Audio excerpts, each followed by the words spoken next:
Ang gagawin po natin ngayon ay pickled quail egg. So, meron tayong 15 pieces ng quail egg. Meron tayong sugar, 1/4 cup ng sugar. At bell pepper. Meron tayong 1 cup ng water, 1 cup ng vinegar. And we have her slices ng cucumber. At sausage. Yung chorizo po ito. And meron tayong yung sabaw po ng pickles. At salt and pepper. Cherry tomato. At ito yung ating pickles.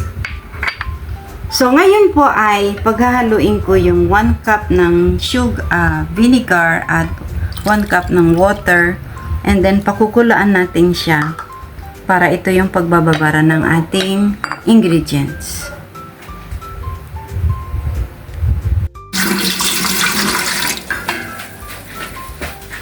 Lalagyan na natin yung ating sugar.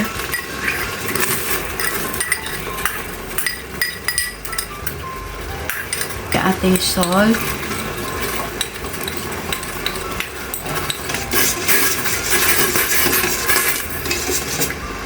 Yung pepper, cracked pepper. Lalagay natin yung ating sausage.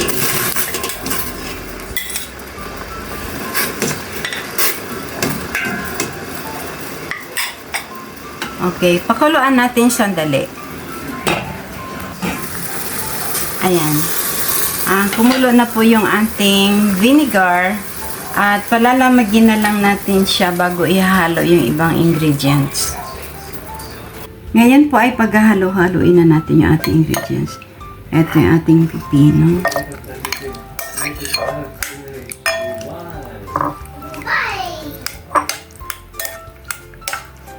Yung katas ng pickles.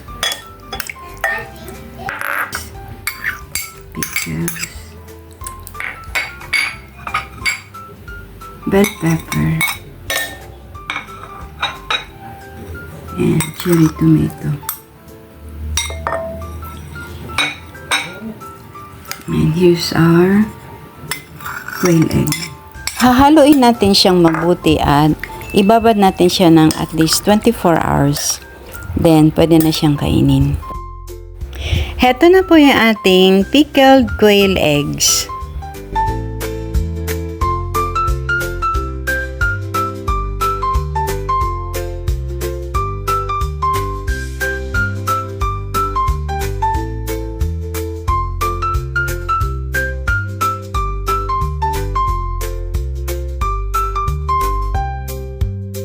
Thanks for watching.